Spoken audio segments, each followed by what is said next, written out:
ఈరోజు కాకపోతే రేపు, రేపు కాకపోతే ఎల్లుండి అయినా సరే నిన్ను దేవుడు ఏనుగులాగే నిలబెడతాడు. మా నిలబెడతాడురా, రాజసంగానే నిలబెడతాడు. నిన్ను తలగా నియమిస్తాడు కానీ తోకగా నియమించున్న దేవుడు. ఏనుగులాగా నువ్వు గంభీరంగా సాగిపోతున్నప్పుడు కుక్కల్లాంటి వ్యక్తులు కొంతమంది మొరిగే అవకాశం ఉంది. అది 100%. నువ్వు బాగా బతుకుతుంటే ఓర్వలేక మొరుగుతాయి కొన్ని కుక్కలు. నువ్వు ఆశీర్వాదకరంగా ఉండి 10 మంది చేతుల్లో మంచిగా ప్రశంసింపబడుతుంటే వ్యసనంతో మొరిగే కుక్కలు ఉన్నాయి. కక్షబట్టి పగబూని కుట్ర చేసి దుర్మార్గాలు చేసేటువంటి కుక్కలు ఉన్నాయి. కానీ ఎన్ని కుక్కలు ఉన్నా, ఎన్ని రకాలుగా మొరిగినా, కుక్క మొరిగితే జనం దంతారు, కానీ ఏనుగు పోతుంటే బజార్లోకి వచ్చి చూస్తారు. అది ఏనుగు రాజసం. అరే ఏనుగు పోతుందంట అని జనం మొత్తం పరిగెత్తుకుంటూ వచ్చి ఇళ్లలోంచి వచ్చి డాబాల మీదకి ఎక్కి అమ్మో ఎంత ఉంది ఏనుగు అమ్మో అనుకుంటా చూస్తారు. కుక్క బాగుంది అనుకో, అమ్మో కుక్క మరుగుతుంది, ఎవడు నొత్తాడా?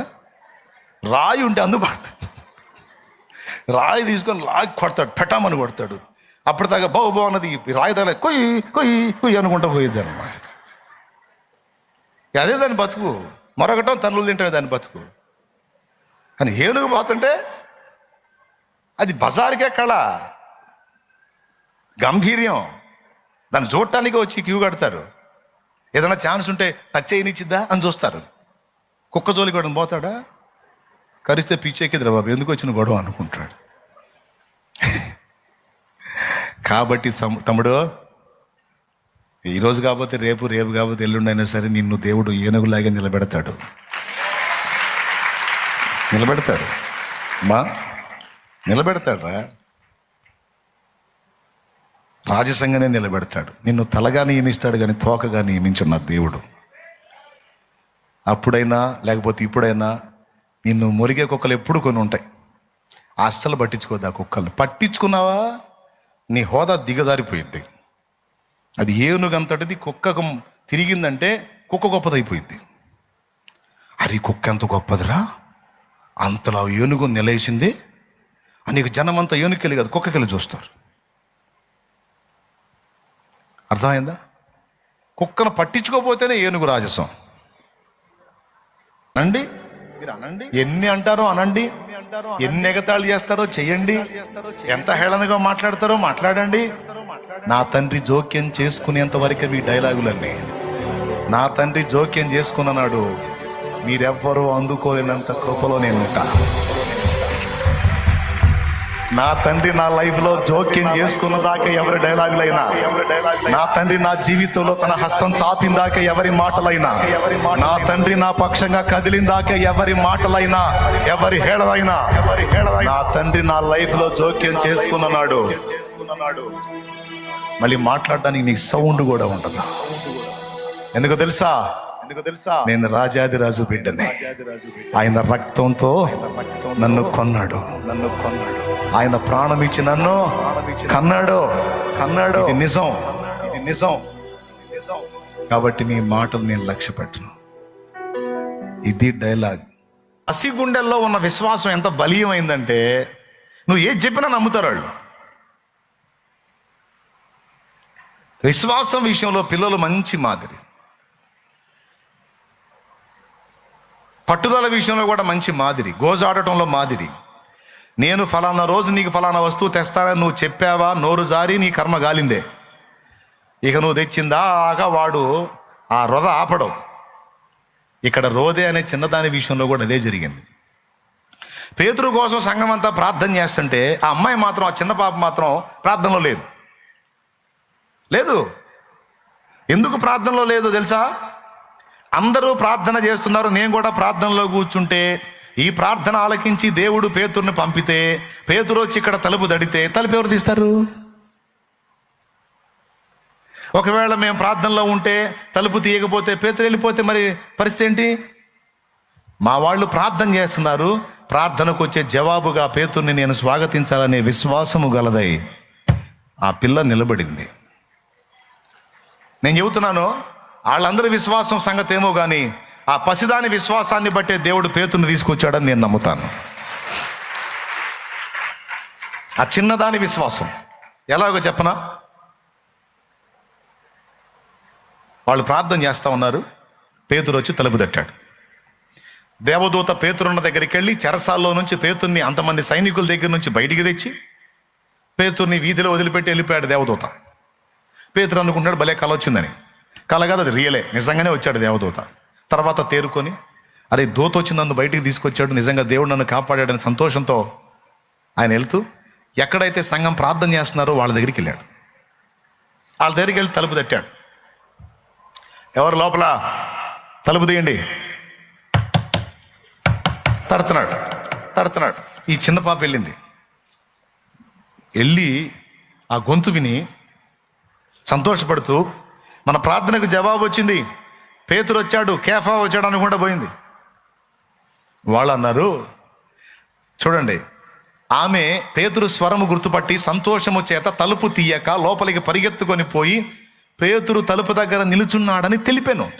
అందుకు వాళ్ళు ఏమన్నారో చూడండి ప్రార్థనా పరులు. అందుకు వారు నీవు పిచ్చిదాని మందిరి అంటే వాళ్ళకెంత విశ్వాసం ఉందో చూడు. ఏం విశ్వాసం? మనం ఏదో చేస్తున్నాం కానీ మన ప్రార్థన విని అంత సెక్యూరిటీలో ఉన్నటువంటి పేతుర్ని దేవుడు బయటికి తేవటం, ఆ పేతురు ఎడికి రావటం జరిగేది కాదు. పిచ్చిదానపా అన్నారు. నేను పిచ్చిదాని కాదు, మీరు చేయటం అయితే ప్రార్థన చేశారు కానీ మీరే పిచ్చోళ్ళు, విశ్వాసం లేని పిచ్చోళ్ళు. ప్రార్థన విన్నాడో పేతురు వచ్చాడు, నువ్వు పిచ్చిదానివి, నోర్మై పో, పక్కకు పో. దైవజనుడి కోసం మేము ఆసక్తితో ప్రార్థన చేస్తుంటే ప్రభువా స్తోత్రం, పేతుర్ని విడిపించు నాయన, హల్లెలూయా హల్లెలూయా హల్లెలూయా. ఏం చేద్దాం? మీకు మైండ్ పోయింది. మరి నేను చెబుతుంటే అర్థం కావట్లేదు మీకు. ఏంటి నీ గొడవ? పేతురు వచ్చి బయట నిలబడ్డాడు ఆమె దృఢముగా చెప్పినప్పుడు.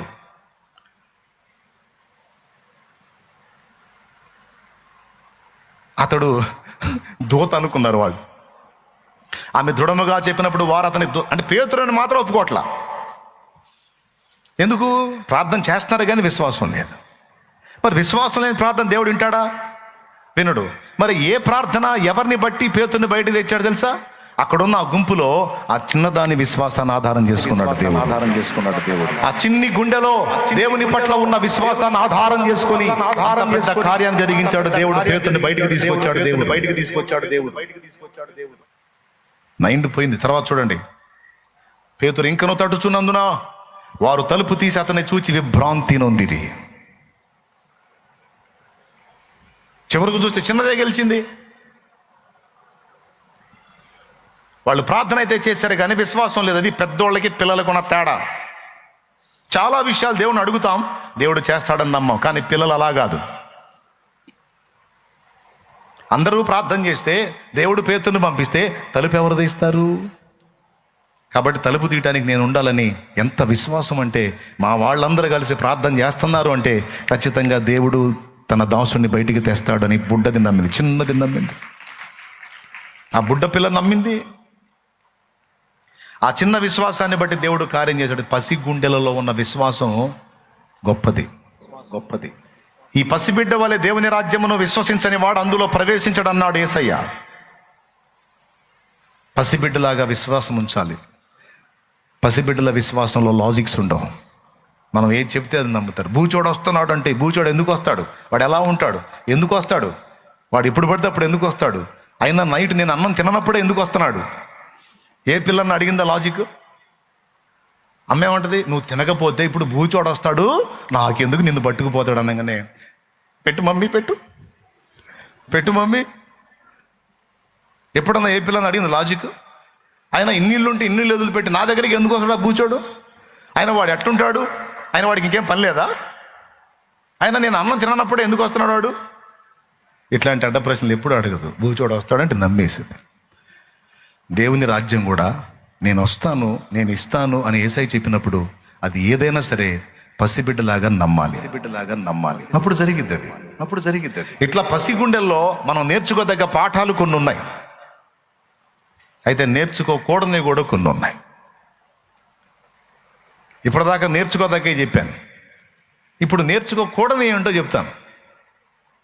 ఇందాకనే ఒక ముక్క అన్నావు, చాలాసేపు చెబుతున్నావు అనుకోవద్దు. నేను ఒక ముక్క అన్నానంటే అది ఎన్ని కిలోమీటర్లు ఉంటుందో నాకు తెలీదు. దేవునికి స్తోత్రం. పాయింట్కి వస్తాను. పిల్లల్లో నేర్చుకోకూడని విషయాలు అదేంటంటే, పిల్లల్లో నమ్మటం అనేది ఎంత గొప్పగా ఉంటుందో మోసపోవటం అనేది కూడా అంతే గొప్పగా ఉంటుంది. మోసపోవడానికి ఎక్కువ పిల్లలకు అవకాశం ఉంది, కానీ పెద్దాళ్ళు మోసపోరు. మీకు తెలుసా, నిఠారి వరుస హత్యలని ఢిల్లీ నోయిడా దగ్గర దాదాపు చిన్నపిల్లల్ని ఇంచుమించు 40 మంది పిల్లల్ని ముగ్గురు కలిసి చంపినటువంటి దారుణమైనటువంటి గాథ దాదాపు 20-25 ఏళ్ల క్రితం న్యూస్లో హల్చల్ చేసింది. తెలుసా మీకు? నిఠారి వరుస హత్యలని చిన్నపిల్లల్ని ఎలా తీసుకెళ్లేవాళ్ళు తెలుసా? స్కూళ్ళల్లో అప్పుడప్పుడు పిల్లల్ని బయటకు వదులుతారు కదా, బయటకు వదిలినప్పుడు పిల్లలు సింగిల్గా అటు ఇటు తిరుగుతూ ఉంటారు చూడు. అలాంటి పిల్లల దగ్గరికి వెళ్తే వాళ్ళ మెడలో ట్యాగ్ ఉంటుంది కదా, ఐడెంటిటీ కార్డు ఉంటుంది కదా, ఆ ఐడెంటిటీ కార్డులో తండ్రి పేరు చదువుతారు. చదివి ఆ పిల్లల్ని ఫాలో అవుతూ మీ నాన్న పేరు ఫలానా కదా అంటారు. నా మెడలో ఉన్న కార్డు చూసి వీడు చదివి నా తండ్రి పేరు చెప్తున్నాడని పిల్లలకి తెలియదు. ఫలానా ఆయన మీ నాన్న కదా అంటే, మా డాడీ మీకు తెలుసా అంటారు. మీ డాడీకి అక్కడ రోడ్డు మీద యాక్సిడెంట్ అయింది, అంబులెన్స్ వచ్చింది, హడావుడిగా ఉంది, తెలుసా నీకు అంటాడు. వెంటనే ఏడుస్తుంది. మా డాడీకి యాక్సిడెంట్, ఫలానా పేరు కదా, అవును ఆయన మా నానే, రా నేను తీసుకెళ్తా అంటారు. వెంటనే బండో ఏదో ఎక్కిద్ది. ఏమని? నాన్నకి యాక్సిడెంట్ అయిందని. కానీ కాదు, వాడు దొంగ, ఆ బిడ్డను చంపడానికి తీసుకెళ్తున్నాడు. ఆ విధంగా పిల్లల్ని ఫ్రాడ్ చేసి మోసం చేసి 40 మందికి పైచిలుగు పిల్లల్ని హతం చేశారు. నెట్లో సెర్చ్ చేయొచ్చు, మీకు దొరుకుతుంది. ఢిల్లీ దగ్గర నోయిడాలో జరిగినటువంటి ఉదంతం ఇది. 3 వ్యక్తులు కలిసి చేశారు. ఏ కారణం చేత చేశారు అనేది అదొక స్టోరీ. సార్, దాన్ని పక్కన పెడితే పసిబిడ్డలు మోసపోవడానికి ముందుంటారు. ఆ మోసపోయే తత్వాన్ని ఆధారం చేసుకొని సాతాను మనల్ని ఆడుకుంటాడు. కాబట్టి ప్రభువు చెప్తున్నాడు, పిల్లల్లో నేర్చుకోవాల్సినవి ఉన్నాయి, పిల్లల్లో నేర్చుకోకూడనివి కూడా ఉన్నాయి.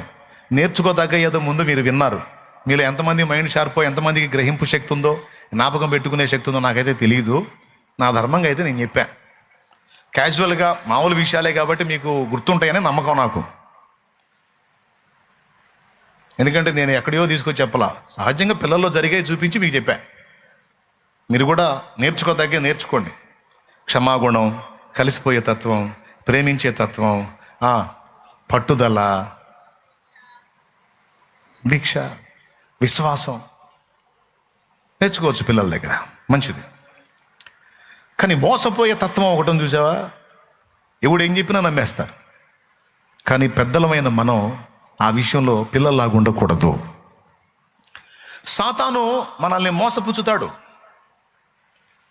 గోరంతని కొండంతలు చేసి కలవరంలో మనం బతికేటట్టు చేస్తాడు. అల్పమైనవి గొప్పవైనవిగా చూపించి క్షణికమైనవి శాశ్వతమైనట్టుగా భ్రమింపజేసి మనల్ని ఫ్రాడ్ చేస్తాడు. ఈరోజు పెక్కుమంది మోసపోతుంది అక్కడే. అల్పమైనవి గొప్పవైనవిగా, శాశ్వతమైనవిగా మనకు చూపించి సాతాను చేసే మోసంలో చాలామంది బందీలైపోయి అల్పమైన వాటి చుట్టే వాళ్ళ హృదయాలు తిప్పుకుంటున్నారు. కానీ అక్షయమైనవి, శాశ్వతమైనవి, ముఖ్యమైనవేవో వాళ్ళు ఆలోచించడం మానేశారు. ఎవరి గొడవన్నా చూడు, అంత భూ సంబంధమైనటువంటి వస్తువులు, వ్యక్తులు, పరిస్థితులు, వీటిని ఆనుకొని, వీటిని ఆధారం చేసుకొని, వీటిని సంపాదించుకోవాలి, వీటిని పోగేసుకోవాలి, వీటిని అనుభవించాలన్న ఆరాటమే తప్ప దేవుడు చెప్పినటువంటి శాశ్వతమైనది, అక్షయమైనది ఏంటో దాన్ని గుర్తించటం, దానికోసం ప్రాకులాడటం, సాతాను మోసాన్ని జయించటం అనే దాన్ని చాలామంది విశ్వాసులే పట్టించుకోవటల్లా. ఎంతమందికి అర్థమవుతుంది నేను చెప్పేది? స్పందించండి, స్తోత్రం చెప్పండి.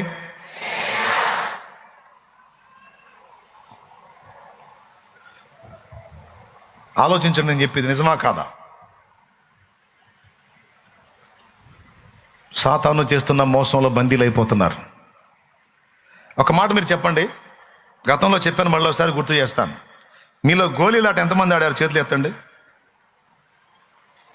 గోళీలు ఆట ఆడిన వాళ్ళు చేతులు ఎత్తండి. ఆడపిల్లలైన పర్వాలా, అందరూ ఆడుకున్నాగా ఎత్తండి.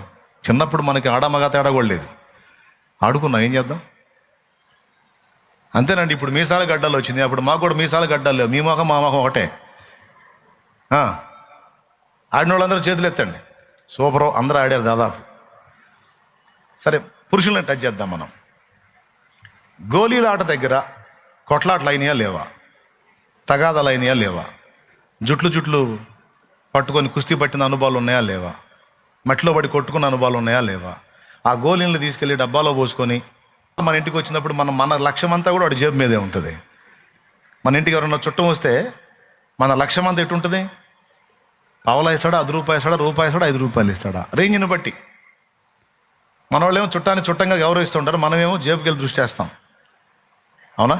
ఏమో మీ సంగతి ఏమో నేను అంతే చూసేవాడిని. ఎవరన్నా మా ఇంటి చుట్టం వస్తే వచ్చాడు, మనకి ఎంత వర్కౌట్ అయిద్దని చూసేవాడిని. ఒకవేళ రూపాయి ఇచ్చినా, ₹1 ఇచ్చినా, పావలా ఇచ్చినా, ₹2 ఇచ్చినా, ₹5 ఇచ్చినా, చిన్ననాటి అనుభవాలు ఏంటంటే ఖచ్చితంగా ఇవి పోయి పెట్టుబడి గోళీలకే పెట్టేది. మీకు అలా అనిపించలేదా? గోళీలు ఆట ఆడే వయసులో అలా అనిపించలేదా? గోళీలే ముఖ్యం. ఎవడన్నా తొండాడితే పట్టుకొని తన్నటం, ఆ తన్నులాట చూసి మన ఇంటికి మన నాన్న తీసుకెళ్ళి మనల్ని తన్నటం, తన్నులు తిన్న వాడి దగ్గర గోళీలు లాక్కొచ్చుకున్నామన్న ఆత్మతృప్తి, ఇవన్నీ ఉన్నాయి కదా. రైట్. అదే గోళీలు ఈరోజు నీకు బస్తా ముందు పెడతా, వాటిని నువ్వు లక్ష్య పెడతావా? బ్రదర్, 2 బస్తాలు పెడతా. మరి చిన్నప్పుడు ఒక 100 గోళీలు కనపడితేనే అందరినీ సవాల్ చేసావు, 100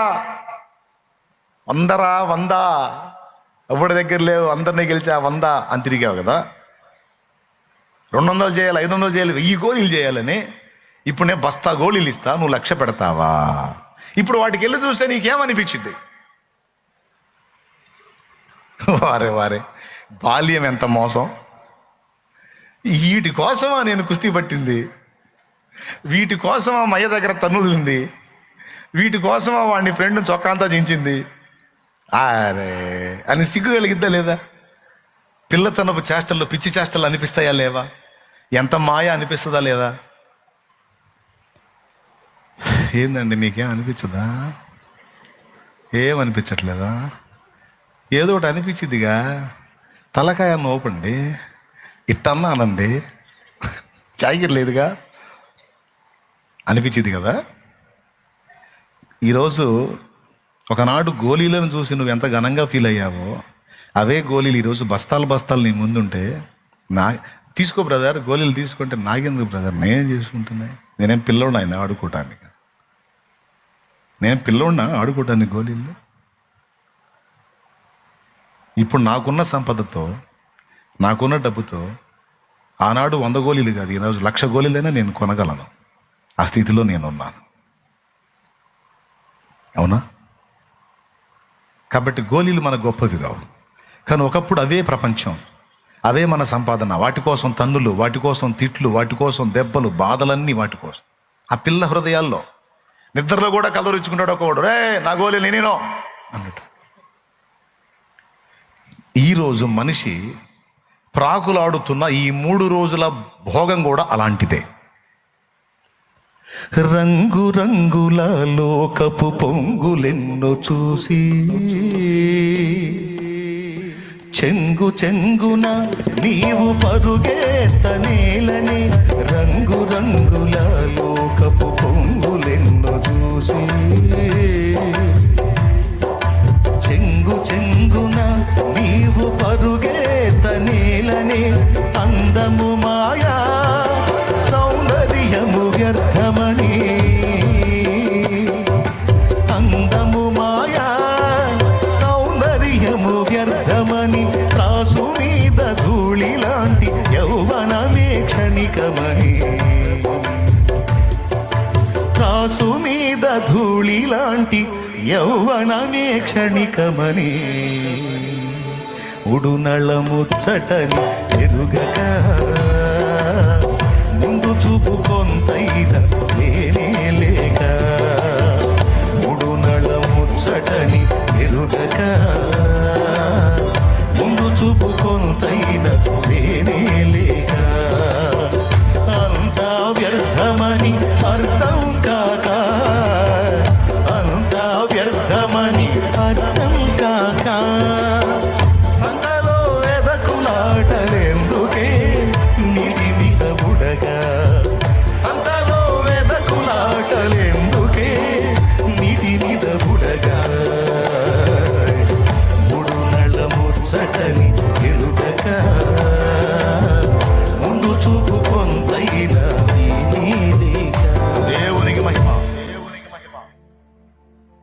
యవన కాలపు ఆనందం శాశ్వతం అన్నట్టు భ్రమ పుట్టిస్తాడు.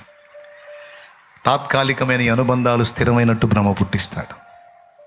మనం ఈరోజు వెంపర్లాడుతున్న సంపాదన, ఆస్తిపాస్తులు, అంతస్తులు, హోదాలు, వాళ్ళు వీళ్ళు ఇలా అలా అన్నారని అహము, బాధ, వేదన, కలవరం, ఇదంతా ఒక రకంగా చెప్పాలంటే రేపు మనకు దేవుడు ఇవ్వబోతున్న భవిష్యత్తు యొక్క ఆశీర్వాదంతో పోలిస్తే ఇప్పుడు మన తపన, మన ఏడుపంతా గోళీల కోసమేనబ్బా. మైండ్ బాగా పనిచేసిన వాళ్ళు ఈ పాయింట్ పట్టుకుంటారు. స్తోత్రం. రేపు మనకి దేవుడు ఇవ్వబోతున్న వాస్తవిక సంపద, మనల్ని తీసుకెళ్ళబోతున్న ఆ వాస్తవిక ప్రపంచంలోనికి తీసుకెళ్ళినప్పుడు అప్పుడు మనం ఈ అల్పమైన వాటి కోసం ఎంత దిగులు పడ్డామో, ఎంత వేదన పడ్డామో, ఎంత కృంగిపోయామో, ఎంత పేషెంట్లు అయ్యామో, మనల్ని చూసి మనమే నవ్వుకుంటాం. మరి ఏంది అంత పిచ్చిగా ప్రవర్తించానేంది నేను? ఇప్పుడు గోళీలు గుర్తొచ్చినప్పుడు ఎట్లా నవ్వుకుంటాం? అట్లా ఖచ్చితంగా అనుకుంటాం మనం. ఏంది మరి ఏంది అంత చండాలంగా తపన పడ్డానేది నేను? ఏసయ్యా, అసలు ఈ మహిమ ఎక్కడా, ఈ ఆనందం ఎక్కడా, అసలు ఈ అంతస్తు ఎక్కడా, ఈ వాస్తవికత ఎక్కడా, ఆ మాయ ఎక్కడా? ఏంది ప్రభు అంత మోసపోయాను? ఆయన అంటాడు, పిల్లతనం లేదే అంటాడు. పిల్లవాని వలె తలంచుట, పిల్లవాని వలె యోచించుట, పిల్లవాని వలె మాట్లాడుట, 3 చెప్పాను. అందులో తలంపు అనే దాని గురించి చెప్తున్నాను.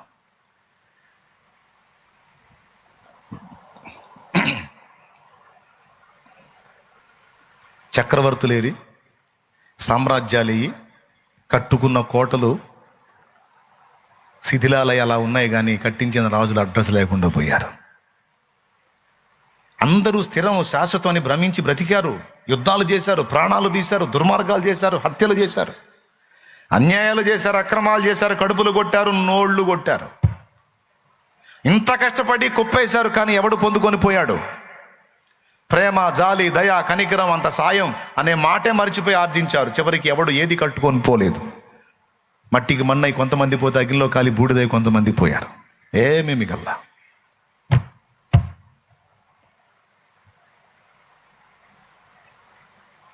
ఈరోజు మనం కలిగి ఉండే ఎంతవరకు ఉంటాయో తెలియదు. ఇది వాస్తవం. కాబట్టి మొత్తం టెంపరీ కదా.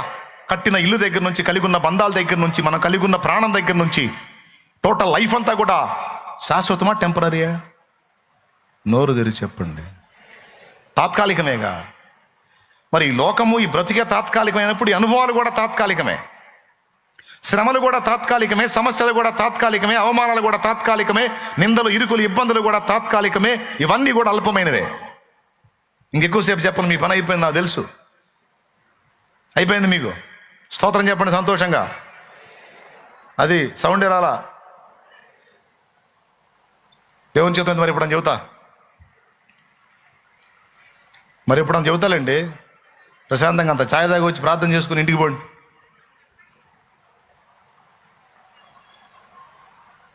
తమ్ముడా, ఈరోజు మనం తపన పడుతూ వెంపర్లాడుతున్నవన్నీ ఒకనాడు నువ్వు చూస్తే, ఈరోజు పిల్లతనంలో ఉన్నప్పుడు గోళీల కోసం ఎంత తపన పడ్డావో, పెద్దోడివై వాటిని చూసి నవ్వుకుంటున్నావు. ఈరోజు నువ్వు పడుతున్న తపనలన్నీ రేపటి రోజున నువ్వు చూసి నవ్వుకుంటావు. యేసయ్య నీ కృప తలంచగానే నా శ్రమలు శ్రమలుగా అనిపించలేదే.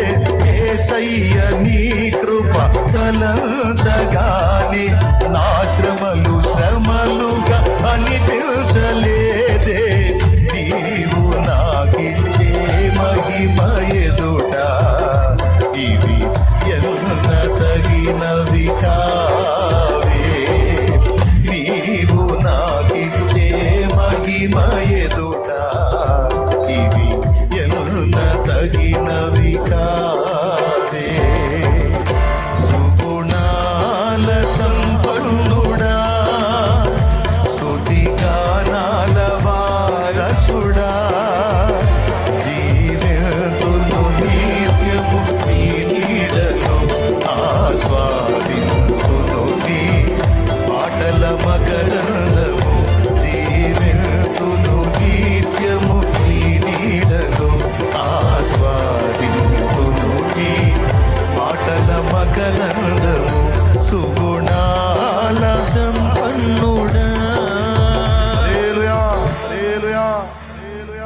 లోకాన్ని ప్రేమించి, ఈ బంధాలను ప్రేమించి, ఈ పాపాన్ని ప్రేమించి, ఈ భోగాలను ప్రేమించి మారు మనసు పొందునానా అంటే మారు మనసు పొందడు, రక్షణ పొందమ్మంటే రక్షణ పొందదు, పాపాలు గడుక్కోమ్మా బాప్తిస్మం ఉందంటే బాప్తిస్మం పొందదు. చూద్దాంలేండి, తర్వాత లేండి, టైం ఉందిలేండి, ఇప్పుడు తొందర ఏముందిలేండి.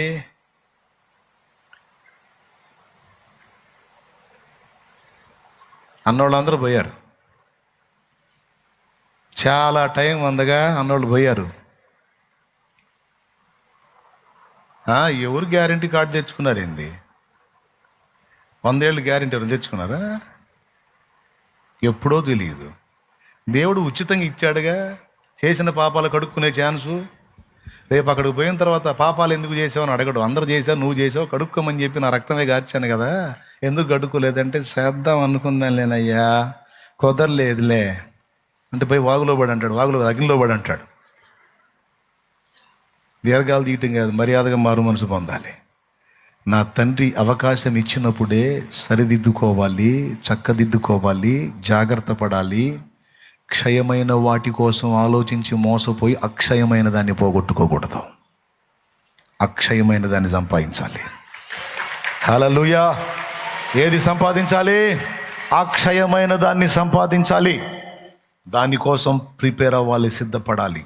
దానికి మొదటి అడుగు మారు మనసు, రెండవ అడుగు పాప క్షమాపణ నిమిత్తం బాప్తిస్మం, మూడవ అడుగు పరిశుద్ధాత్మ అభిషేకం, నాలుగవ అడుగు దేవుని సేవ.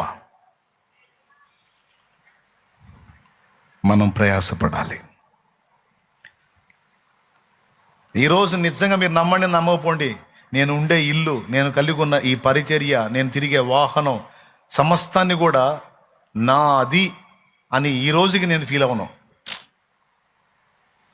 ఆహా ఈ బండి నాది కదా, ఆహా ఈ పెన్ను నాది కదా, ఆహా ఈ కర్చీపు నాది కదా, ఆహా ఈ హౌస్ నాది కదా. కొంతమంది ఇల్లు చూసి ఏం మురిసిపోతారో. పోతా కూడా కట్ట కూడా డాబా కడతాడు, పోతా కూడా బైక్ మీద పోతా కూడా ఎవడి కింద పడతామని కూడా భయం లేకుండా వెనక్కి చూస్తాడు, బాగుందా నా బిల్డింగ్ అని. ప్రేమ. కానీ ఉంటామా? నా ఫీలింగ్ చెప్తున్నాను నేను. ఏది నాదని నేను అనుకోవట్లేదు. ఆఖరికి ఇక్కడ నిలిచి ఇక్కడ ప్రకటించిన ఈ మందిరము, ఈ పరిచర్య, ఈ ప్రజలు, నేను, నా స్థానం, ఇది ఏది కూడా. ఎందుకంటే ఏదో ఒకనాడు నేను కూడా దేవుని రాజ్యం చేరాలి, మీరు చేరాలి. మీరు చేరరా? ఉంటారా ఉట్టిగట్టేడే? ఏమో, దేవునికి స్తోత్రం. మిమ్మల్ని పంపించి నేనో, నన్ను పంపించి మీరో పోవాలి కదా, అక్కడికి చేరాలిగా, అదే పర్మనెంట్ ప్లేస్గా. కాబట్టి నేను మోసపోదలుచుకోలే. ఏది నాదని నేను అనుకోలేదు, అనుకోను కూడా. తెలుపుము నా అంతము నాకు, తెలుపుము ఆయువు ఎంతో, తెలుపుము నా అంతము నాకు, తెలుపుము ఆయువు ఎంతో, తెలుపుము ఎంతల్ గుడనో, తెలుపుము ఎంతల్ గుడనో.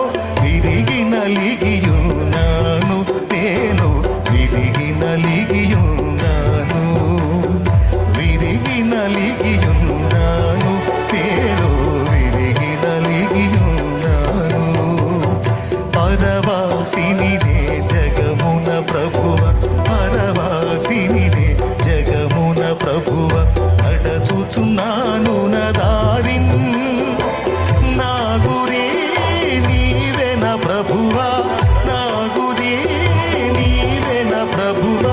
నీ దరినే చేరెదను నేను, నీ దరినే చేరెదను, నీ దరినే చేరెదను నేను, నీ దరినే చేరెదను. మోసపోవద్దు బిడ్డలారా, అది నేను చెప్పేది. మోసము తలంచవద్దు, భ్రమించవద్దు. మనుషులు, మనం కలిగిన వస్తువులు, మనం తపన పడి ఆరాటపడే పరిస్థితులు ఏవి పర్మనెంట్ కాదు, అవి అల్పమైనవే. అనుబంధాలు అల్పమైనవే, మనం తపన పడేవి అల్పమైనవే. కాబట్టి వాటి కోసం మనం ఏదో జుట్టంతా ఊడిపోయేంత ఆలోచించాల్సిన సీన్ వాటికి ఇవ్వద్దు. ఎంతమందికి అర్థమైంది? ఏమర్థమైంది? పిల్లల్లాగా తలంచొద్దు. అల్పమైన వాటిని గొప్ప వాటిగా సాతాను చూపించి మనల్ని చేస్తున్న మోసంలోంచి బయటపడదాం. నీకు అది లేదు కదా, నీకు ఇది లేదు కదా, ఆమె చూడు ఒంటి నిండా బంగారమే, నీ బతుకు ముక్కు పొడకుండా. వాళ్ళు చూడు అపార్ట్మెంట్లో పెద్ద పెద్ద ఫ్లాట్లు తీసుకున్నారు, నీ ముఖానికి ఇంతవరకు అద్దె కొంపే. అప్పుడు నువ్వు సైతాన్ని చెప్పు, రే సైతాన్, ఈ లోకమే మనుషులకు అద్దె కొంపరా? ఎవర్రా ఇందులో స్థిరంగా ఉండేది? ఎవర్రా శాశ్వతంగా ఉండేది? ఇంతవరకు నీకు అద్దె కొంప అంటే రకరకాల అనుభవాలు నాకున్నాయి రా. సొంత ఇళ్ళకి ఏమున్నాయి? వాళ్ళకి ఎప్పుడు ఒకే ఇల్లు. నాకు ఇంటి వందర కోపం వచ్చినప్పుడల్లా వేరే ఇల్లు. వరుస తప్పితే ఒక్కోసారి 2 నెలలకు ఒక ఇల్లు. సొంత ఇంటి అన్నీ వాడే చేసుకోవాలి. అది మేమైతే ఓనరే మాకు అన్నీ సర్వీస్ చేస్తాడు. ఒక రకంగా చెప్పాలంటే రాజా విలాస జీవితంరా. అద్దె పడేస్తున్నాం, బతికేస్తున్నాం, ఓనర్ చేతే సర్వీస్ పొందుతున్నాం అని చెప్పు సైతానికి. అంతేగాని సైతాన్ వచ్చి నీ బతుకంతా అద్దె కొంపేగా, సొంత ఇల్లు లేదు కంటే, అవును సైతాన్ ప్రభువా సొంత ఇల్లు లేదు నాయనా ప్రభువా అని ఎడవా. నా తండ్రి చిత్తం అయితే ఇస్తాడు. ఒక ఇల్లు కాదు 4 ఇళ్ళు ఇస్తాడు ఆయన చిత్తం అయితే. అస్సలు నువ్వు ఆలోచించవద్దు దాని గురించి.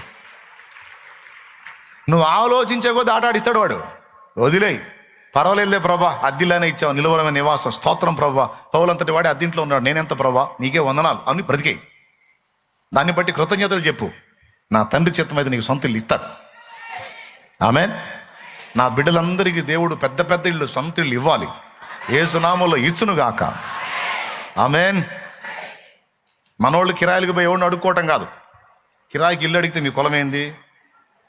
ఇదొక దరిద్రం. ఫస్ట్ అడిగే క్వశ్చన్ అదే, ఏం క్యాస్ట్ మీరు? ఏం క్యాస్ట్? మీదే మతం? మతం అడిగి కులం అడిగి ఇల్లు ఇస్తున్నారు. నా బిడ్డలకు ఆ గతి పట్టకుండును గాక. దేవుని బిడ్డలందరూ ఇల్లు అద్దెకి వెతుక్కునే వాళ్ళు కాదు, అద్దెకి ఇచ్చే స్థితిలోకి ఎదుగుదురు గాక యేసు నామములో. ఆమేన్. అలా ఫిక్స్ అయిపోండి, ఇస్తాడు యేసయ్య.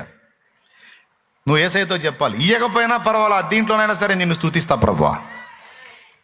అంతేగాని నా బతుకంతా అద్దీంట్లోనే తెల్లారేటట్టుంది, రేపు సత్తే ఎక్కడ బండి పెడతారో ఏమో అని దిగులు పడద్దు. ఎక్కడ గ్యాప్ లేకపోతే ఎక్కడ తీసుకొచ్చి పండుగ పెడుతుంది. నీకెందుకు, ప్రశాంతంగా ఉండు. దేవునికి స్తోత్రం. అదే ఎక్కడ గతి లేదంటే ఏం పర్వాలా, ఫోన్ చేయి. తండ్రి ఇంతలా తండ్రి సన్నిధి ఉంది, మేము ఉన్నాగా. నేను ఈరోజు స్పెషల్గా చెప్తున్నాను అనుకోవద్దు, ఆల్రెడీ చాలామందికి చేశా. నా ఇంటి ముందు పెట్టుకొని చాలామందిని నేను పంపించా. అబద్ధం కాదు, చూసిన వాళ్ళు తెలుసు, అడుగు వెనకోళ్ళని. అంతగా నాకు సొంత ఇల్లు లేదు, నాకు అది ఏంటంటే నా ఇంటి దగ్గర చేస్తా. భయపడద్దు. నా ఇల్లు, నీ ఇల్లు, మనందరి ఇల్లు ఇల్లే. ఇల్లే ఇల్లే దేవుని ఇల్లే మన ఇల్లు. దేవుని ఇల్లే మన ఇల్లు. హల్లెలూయా. ఆయన అన్యాయస్తుడా? మనకు ఆ పరిస్థితి రానిస్తాడా? ఒకవేళ వస్తే అంతకన్నా ధన్యత ఏముంది? అందరూ వాళ్ళ ఇళ్ళ ముందు పోతే నిన్ను దేవుని సన్నిధిలో నుంచి పంపించడం అంటే మామూలు రికార్డు అది? అది అందరికి దొరికిద్దా? అద్దెళ్ళ వాళ్ళకి మాత్రమే దొరికిద్ది. దేవునికి స్తోత్రం కలుగును గాక. గుర్తుపెట్టుకో, ప్రతి సిచ్యువేషన్లో, ప్రతి సన్నివేశంలో దేవునిలో ఆనందాన్ని వెతుక్కోగాని కృంగిపోవాకు, కలవరపడవా, కలత చెందవాకు. ఏం కలవరం అన్నయ్య, బతుకంతా కష్టమే, ఒక ముక్కు పొడకు కూడా గతి లేదు, అవతల వాళ్ళు ఆంతున్న బంగారాలు దిగేసుకొని తిరుగుతూ ఉంటాడు. ఏదమ్మా వాళ్ళు దిగేసేది? ఇక్కడ మనుషులు పెట్టుకునే బంగారం అంతా పరలోకపు డాంబరు. డాంబర్ అంటే మీకు తెలుసా? తారు. పరలోకంలో రోడ్ల మీద బంగారం ఉంటుందని దేవుని వాక్యం సెలవిచ్చింది. కాబట్టి ఎవరైనా ఇది ఇన్ని తులాలు, ఇది ఇన్ని సవర్లు, ఇది ఇంత అంత అన్ని ముందు ఎచ్చులు పడ్డారనుకో, నీ లోపల ఫీల్ అవు, డాంబరే, డాంబరు, ఇదంతా డాంబర్ ఆనందం. ఏమానందం? ఇదంతా డాంబర్ ఆనందం. పడమ్మా, డాంబికురాలు డాంబర్ ఆనందం. స్తోత్రం. ఆనందపడమ్మా అనుకోవటమే. అడిగారు అనుకో, ఏంటి వదినా కనీసం నీకేంది ఏం కొనిపెట్టట్లేదు, ఏం లేదు, నీ పరిస్థితి ఏంది, చాలా బాధగా ఉంది అందనుకో, నాకు అట్లాంటిది ఏముంటుంది వదినా. మేమంతా విశ్వాస కుటుంబం కదా, దేవుడిని నమ్ముకునే వాళ్ళం కదా మేము, మాకు ఈ బంగారాలు ఈ వెండి ఇవన్నీ మాకు లెక్కలో కాదు అంటే అనుకుంటుంది. లేక ఈ డైలాగులు వేస్తుంది, ఉంటే ఆమె కూడా పెట్టుకోదా ఏంది, లేక వేస్తుంది ఈ డైలాగ్ అనుకుంటారు. అప్పుడు నువ్వు చెప్పు, ఉన్నా మేము దానికి విలువ ఇవ్వం, డబ్బు ఉన్నా మేము దానికి విలువ ఇవ్వం. ఎందుకంటే ఈ లోకము కంటే శ్రేష్టమైన బంగారమును సైతము నా దేవుడు మా పాదాల కింద ఉంచబోతున్నాడు. కడలి లేని కడగండ్లు లేని కల్లోల స్థితి గతులు దరికే రాని, కడలి లేని కడగండ్లు లేని కల్లోల స్థితి గతులు దరికే రాని, సువర్ణ వీధులలో నడిపించెదవా నా యేసయ్యా, సువర్ణ వీధులలో నడిపించెదవా నా యేసయ్యా, సియోనులో స్థిరమైన పునాది నీవు, సియోనులో స్థిరమైన పునాది నీవు. దేవునికి మహిమ. ఏడుస్తారా బంగారం లేదని, ఫీల్ అవుతారా బంగారం లేదని, పెట్టుకునే వాళ్ళని చూసి ఒంటి నిండా బంగారమే, ఒంటి నిండా బంగారమే, ఒంటి నిండా బంగారమే, నా బతికేందో, నా జీవితం ఏందో. నీ విలువ ఎక్కడా, వాళ్ళ విలువ ఎక్కడా? నువ్వు దేవుని కొడుకువి, దేవుని కూతురివి, నీకు దేవదూతల సెక్యూరిటీ, దేవుని జీవగ్రంథంలో నీ పేరు, పరిశుద్ధుల పట్టణంలో నీ పౌరత్వం. అసలు నీకున్న ఆధిక్యత ఎక్కడ, వాళ్ళకున్న ఆధిక్యత, వాళ్ళ భోగం అంతా ఎక్కడదే. రేపు అగ్ని ఆరదు, పురుగు చావదు, గందరగోళం. కానీ నువ్వు కలతలు లేని కన్నీరు లేని ఆకలి దప్పులు అసలే లేని, నీ శాశ్వత రాజ్యముకై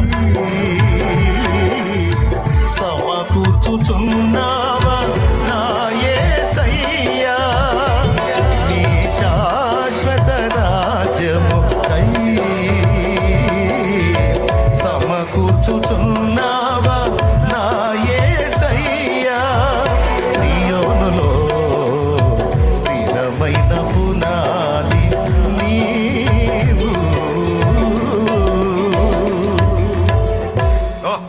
అది మోసపోతావా, దిగులు పడతావా, కలవర పడతావా, వేదన పడతావా? నా తండ్రి నీకే స్థానం ఇస్తే ఆ స్థానంలోనే కృతజ్ఞతలు చెప్పు. నేను సంపన్నుడిగా చేస్తే అందును బట్టి స్తోత్రం, బీదవాడిగా చేస్తే అందును బట్టి స్తోత్రం, ఉద్యోగస్తుడిగా చేస్తే స్తోత్రం, ఉద్యోగం ఇవ్వకపోయినా స్తోత్రం, కార్మికుడిగా చేస్తే స్తోత్రం, కర్షకుడిగా చేస్తే స్తోత్రం, యజమానుడిగా చేస్తే స్తోత్రం, దాసురాలిగా చేసిన స్తోత్రం. ఇవన్నీ అల్పమైనవి, తాత్కాలికమైనవి. బాధలు, బంధాలు, అనుబంధాలతో పాటు పరిస్థితులు కూడా టెంపరీ.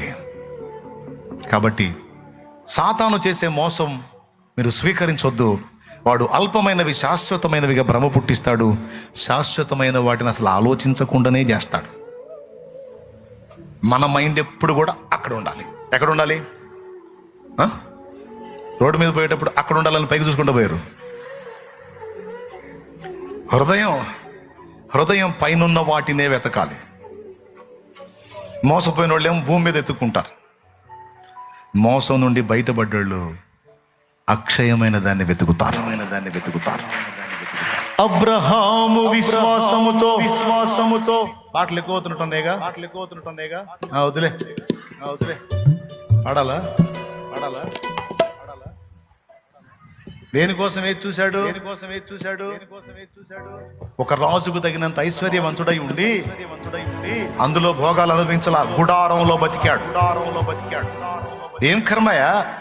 చక్కని పక్క భవంతి కట్టుకుని అందులో ఎంజాయ్ చేయొచ్చు కదా, ఈ గుడార బతికేంది అని అడిగితే అబ్రాం అన్నాడు,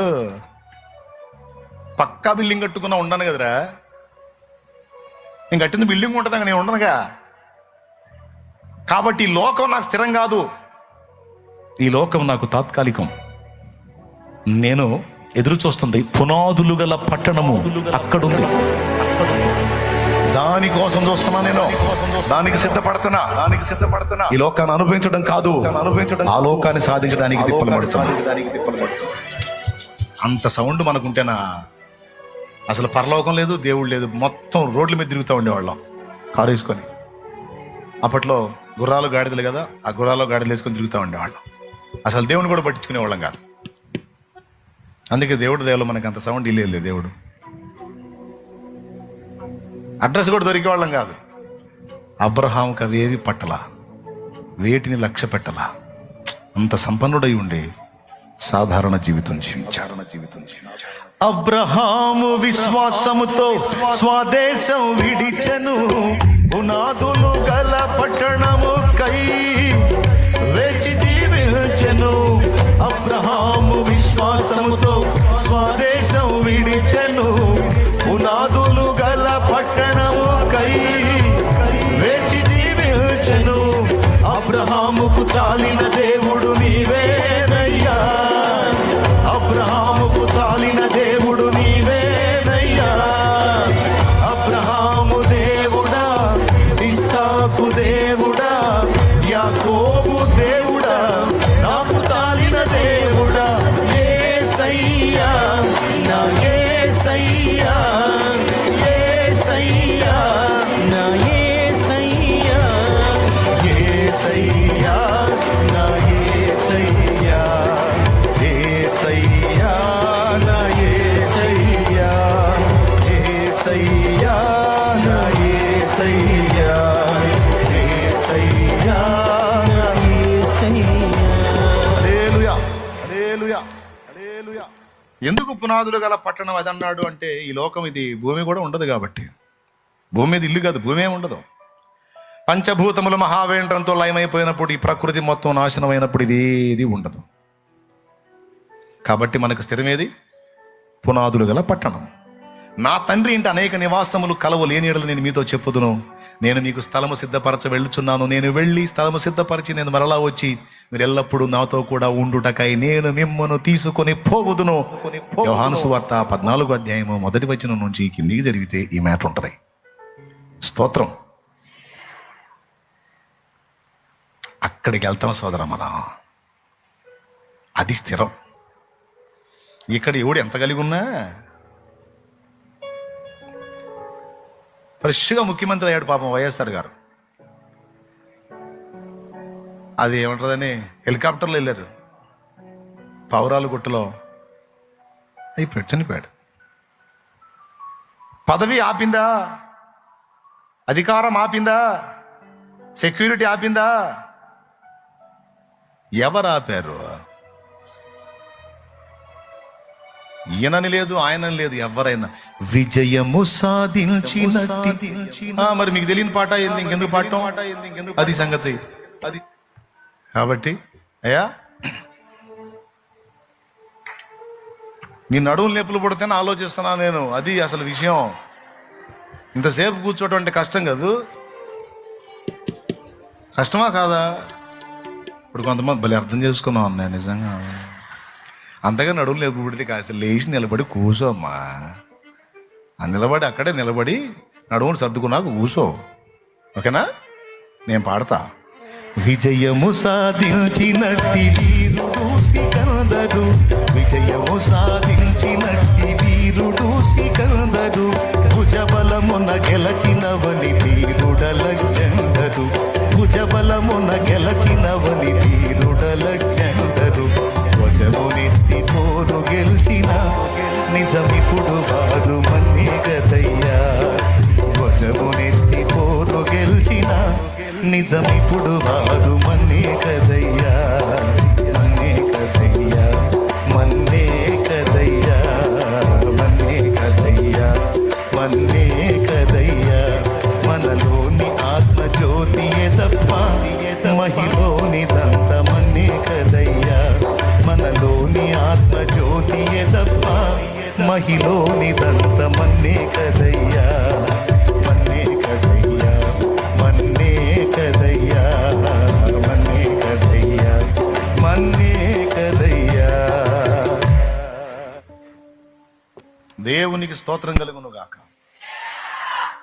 కాబట్టి ఇవన్నీ చెప్పినప్పుడు కరెక్టే అన్నట్టు ఫేసులు పెడతారు, మళ్ళీ ఇంటికి బాగానే ఏందో ఇదే లోకం ఇదే జీవితం అన్నట్టు భ్రమిస్తారు. అందుకే మోసపోకండి, పిల్లల వాళ్ళలాగా తలంచకండి. కాస్త మైండ్ మెచ్యూర్డ్ పొందిన వ్యక్తులుగా దాని గురించి దిగులు పడండి, దాని గురించి ఆలోచించండి, దానికోసం కష్టపడండి. దీని గురించి అంతగా యాతన పడకండి, వేదన పడకండి. నీకు నా తండ్రి భూమి మీద ఇవ్వాలనుకుని డిసైడ్ అయినవన్నీ ఎవడు ఆపలేడు, అన్నీ నీకు వస్తాయి. ఆయన ఇవ్వదలుచుకోనివి నువ్వు ఎంత పరిగెత్తినా పొందలేవు. ఎందుకు అనవసరంగా దడ ఆయాసం? ఆయన నీకు డిసైడ్ చేశాడు అనుకో, 100 మంది అడ్డుపడ్డా సరే అది నీ దగ్గరకు వచ్చి తీరిద్దంతే, నువ్వు పొందుతావు దాన్ని. అదే ఫిక్స్ అయిపోవాలి. నా దేవుడు నాకు తోడై ఉండి నాకు ఇవ్వాలనుకుంటే దాన్ని ఆపటం ఎవ్వడి తరం కాదు. అంతే. నా దేవుడు నాకు ఇవ్వకపోతే నేను ఎంత పరిగెత్తినా నాకు దొరకదు. ఇంతోటి భాగ్యాన్ని ఎలా జుట్టు పీక్ కొనవలేను, మెంటదొచ్చింది నాకు ఎందుకు ఆలోచించవలేను, నేను దాన్ని విసర్జిస్తానని ఫిక్స్ అయిపో, ప్రశాంతంగా ఉండు. ఓకేనా? దేవుడిచ్చింది దేవునికే స్తోత్రం. పర్మనెంట్ మన ఆలోచన అంతా కూడా శాశ్వతమైన అక్షయమైన దానికోసం ఉండాలి. కష్టం దానికోసం ఉండాలి, ప్రయాస దానికోసం ఉండాలి, దర్శనం దాని మీదే ఉండాలి. ఎంతమంది ఒప్పుకుంటున్నారు? అది దృష్టిలో పెట్టుకోండి. చాలామంది యోధులు వెళ్ళిపోయారు. మనం కూడా ఆట్టే కాలం ఉండం, కొద్ది రోజులు. చూడండి, అలెగ్జాండర్ ది గ్రేట్ హ్యాండ్స్ బయట పెట్టాడు. అలెగ్జాండర్ ది గ్రేట్ అంటే గ్రీకు వీరుడు, గొప్ప రాజు పోయాడు. అల్పులైన మనుషుల భోగాలు చూసి మోసపోవద్దు, అవి నాకు లేవని యాతన పడొద్దు. నంబర్ 1. అల్పులైన మనుషుల మాటలను బట్టి దుఃఖపడొద్దు, కృంగిపోవద్దు. వాళ్ళు దూషించారని, నిందించారని, విమర్శించారని, అపహాస్యం చేశారని దాన్ని బట్టి దిగులు విచారం వద్దు. ఆ మాటలు పడిన నువ్వు మట్టే, నిన్ను నిందించింది కూడా ఒక మట్టే. అదొక మట్టి ముద్ద, ఇదొక మట్టి ముద్ద. నిన్ను నిందించిందేమన్న మహిమ, అది మట్టి ముద్దగా. ఒకనాటికి నిన్ను నిందించినోడు పోతాడు, తర్వాత నువ్వు కూడా ఉండకపోవచ్చు. ఎప్పుడు ఇక్కడ స్థిరుడు లేడు. కాబట్టి వాళ్ళు నన్ను తిట్టారు, వీళ్ళు నన్ను దూషించారు, వాళ్ళు అలా అన్నారు, వీళ్ళు ఇలా అన్నారని వేటిని గురించి కూడా కృంగుబాటులోకి రానియొద్దు. నీ మనసుని సాతాను చేసే మోసంలోకి వెళ్ళిపోవద్దు. నువ్వు వాడు ఇదే జీవితం పర్మనెంట్, ఇదే లైఫ్ పర్మనెంట్ అని భ్రమ పుట్టిస్తాడు, మోసగిస్తాడు. ఆ మోసంలోకి వెళ్ళొద్దు. దూషణలను లక్ష్య పెట్టొద్దు. సమాజంలో ఎప్పుడు కూడా నిన్ను ప్రేమించే వ్యక్తులు కొంతమంది ఉంటే, నిన్ను ద్వేషించే వాళ్ళు కొంతమంది ఉంటారు. అందరినీ ఎప్పుడు సంతోషపెట్టాలని ట్రై చేయొద్దు. అందరికీ ఇంపుగా ఉండాలని ఎప్పుడు ట్రై చేయొద్దు. ఎంత మంచిగా బతికినా, ఎంత నీతిగా ప్రవర్తించినా, ఎంత జాగ్రత్తగా ఉన్నా ఒక వర్గం నిన్ను ఎప్పుడు ద్వేషిస్తానే ఉంటుంది. ఎందుకంటే దేవుడు అంతటి వాడికే తప్పలా ఈ బాధ. యేసు ప్రభుని అందరూ మెచ్చుకుంటారా? ప్రపంచంలో కొంతమంది అచ్చంగా యేసుని ద్వేషించే జాతి ఉంది. ఏం చూసి, ఏం తప్పు చేశాడు, ఏం లోపం ఉంది, కానీ ఎందుకు అంత అసభ్యంగా యేసును మాట్లాడతాడు? ఒక దుర్మార్గుడు అంటే వాడంతే సాతాను సంబంధి. వాడు ఎప్పుడు అదే పనిలో ఉంటాడు. అలాగే యేసు ప్రభు అంతటి వాడికే ఒక వర్గం యొక్క ద్వేషం ఎప్పుడు తప్పనప్పుడు, దోషణ ఎప్పుడు తప్పనప్పుడు నీకు నాకు ఎలా తప్పిద్ది సోదరా? వాళ్ళు అలా అన్నారు, వీళ్ళు ఇలా అన్నారు, ఒక్కోసారి నాకు ఎందుకు బతకాలి అర్థం కావట్లేదు, చచ్చిపోవాలనిపిస్తుంది, నీ బొంద అనిపిస్తుంది. ఎందుకు అనుకుంటావు అట్లా? లైన్లో ఉన్నారా? అయిపోయింది, ఇక లేస్తున్నా, స్తోత్రం చెప్పండి అని మీ నమ్మకం పుట్టడానికి లేచాలే. ఎందుకు కృంగిపోతావు? మాటలు మన చెవులకు తగిలినప్పుడు బాధ కలిగిద్ది, కానీ మనం స్వీకరించవద్దు. దేవునికి అప్పచెప్పేద్దాం. స్తుతి, మహిమ, ఘనత అన్నీ ఆయనకే. గౌతమ బుద్ధుడు మంచి ఫేమస్, ఆయన మంచి వ్యక్తి. గౌతమ బుద్ధుడు ఎంతమందికి తెలుసు? సిద్ధార్థుడు అని పేరు ఆయనకి. బౌద్ధ భిక్షువులు తెలుసా మీకు? బౌద్ధ భిక్షువులు భిక్షాటన చేస్తూ ఉంటారు. దానికి మూల పురుషుడు గౌతమ బుద్ధుడు. ఓ రోజు ఒక ఇంటి దగ్గరికి వెళ్ళాడు. బాగా వినండి. ఇంటి దగ్గరికి వెళ్ళాడు. భిక్షాందేహి అన్నాడు. భిక్ష అడిగాడు. భిక్షకాడుగా ఆ ఇంటి యజమాని కూర్చొని చండాలంగా తిట్టాడు గౌతమ బుద్ధుడిని. చండాలంగా తిట్టాడు. అది తిట్టినంతసేపు మౌనంగా ఉన్నాడు. అది తిట్టడం ఆపగానే భిక్షాందేహి అన్నాడు. మళ్ళీ మొదలుపెట్టి తిట్టాడు వాడు చండాలంగా. మళ్ళీ ఆడు తిట్టినంతసేపు ఆగి ఆడు తిట్టడం ఆపిన తర్వాత భిక్షాందేహి అన్నాడు. వాడికి ఆశ్చర్యం కలిగి వచ్చాడు దిగి. ఇంత పచ్చిగా నిన్ను మాట్లాడాను కదా, నీకు రోషం లేదా? మనిషి జన్మ ఎత్తలేదా? కోపం లేదా? పౌరుషం లేదా? సిగ్గు లేదా? అడిగాడు. అప్పుడు ఆయన అన్నాడు, మీరు అడిగారు కనుక చెప్తున్నాను, ఈ పాత్ర నాది, మిమ్మల్ని భిక్షాందేహి అన్నాను నేను. మీరు ఇంట్లోకి వెళ్ళి ఆహారం తీసుకొచ్చి నాకు వేశారు, నేను దాన్ని తీసుకున్నాను, అది నాదా మీదా అన్నాడు. మీరు నా పాత్రలో వేశారు, నేను దాన్ని తీసుకున్నప్పుడు అది నాదా మీదా అన్నాడు. నాదే, నీకు ఇచ్చాను, నువ్వు తీసుకున్నావు కనుక ఇక నీదే అన్నాడు. సరే, నువ్వు వెళ్ళి తీసుకొచ్చావు, నా పాత్రలో వేయబోయావు, నేను దాన్ని తీసుకోవాలా, అప్పుడు నీదా నాదా అన్నాడు. తెచ్చింది నాదే, వేయబోయాను, నువ్వు తీసుకోలేదు కనుక అది నా దగ్గరే ఉంటుంది, నాదే అన్నాడు. అట్లాగే నువ్వు ఇంతసేపు తిట్టిన తిట్లు నేను తీసుకోవాలా, అప్పుడు అవన్నీ ఎవరి? సెలవు అని వెళ్ళాడు. ఏమైనా అర్థమైందా మీకు? అందుకే వాళ్ళు మహానుభావులు అయ్యారు, మనమే పెట్టున్నాం. దేవునికి స్తోత్రం కలుగును గాక. వాడలా అన్నాడు, వీడిలా అన్నాడు, వాడట్లా వీడిట్లా అని మనం వస్త్రాలు దించుకోవటం కాదు. కొడితే కొట్టడానికి, తిడితే తిట్టడానికి, దెబ్బకు దెబ్బ వేయటానికి, దూషణకు ప్రతి దూషణ చేయటానికి, చేతగాక కాదు, చేవ లేక కాదు, సత్తా లేక కాదు. దాడికి ప్రతి దాడే దేవుడు చెప్పింది అయితే దానికి ఎప్పుడో సిద్ధమైపోయే పరిస్థితి ఉండేది.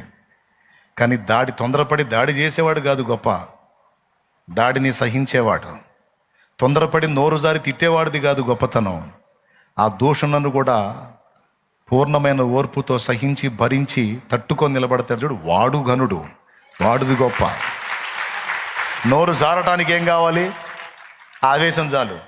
కానీ జారిన మాటను తట్టుకోవటానికి ఓర్పు, సహనం అనే సత్క్రియలు కావాలి.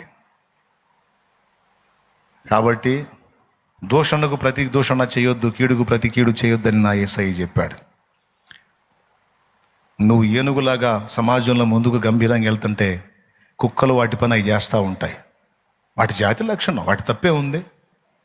ఇప్పుడు మరి బజార్లో అంత లావది పోతుంది, మరి బజార్ మొత్తానికి సరిపోయి అంత ఆకారం పోతుంది. కుక్క గుండె జారిపోదు, అమ్మో ఇదేందిరా నాయన ఇంతలా ఉందని. అప్పుడు ఒక కుక్క ఆగిద్దా? కుక్కలన్నిటిని పిలుచుకుంటుంది. అవునా? మొత్తం బజార్లో ఉన్న కుక్కలన్నీ ఏకమవుతాయి, అన్నీ కలిసి గౌమంటాయి. ఏనుగు లక్ష్య పెట్టిద్దా? కుక్క గారు, నేను మిమ్మల్ని ఏమన్నా అన్నా? అసలు మిమ్మల్ని తాకి అన్నా? మిమ్మల్ని తలంచి అన్నా? మీ గురించి ఏమన్నా? ఎందుకండి నా మీద అట్లా ఎగబడుతున్నారు కుక్కలు? కుక్క గారు అని ఎప్పుడన్నా ఏనుగందా? అబ్బే, ఏనుగు వెళ్తుంటుంది, ఆ కుక్క గౌ అని బజార్ కుక్కలన్నీ, ఏడాడు కుక్కలంటే పోగు చేసేది. ఎన్ని కుక్కలు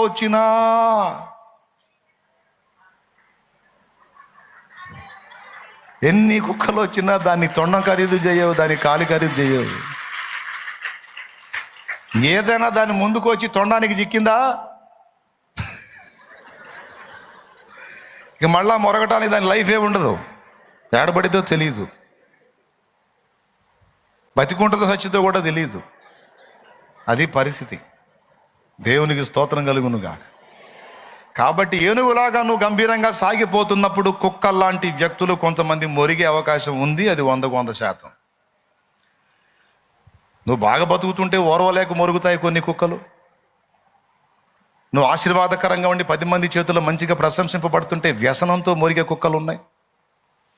కక్షబట్టి పగబూని కుట్ర చేసి దుర్మార్గాలు చేసేటువంటి కుక్కలు ఉన్నాయి.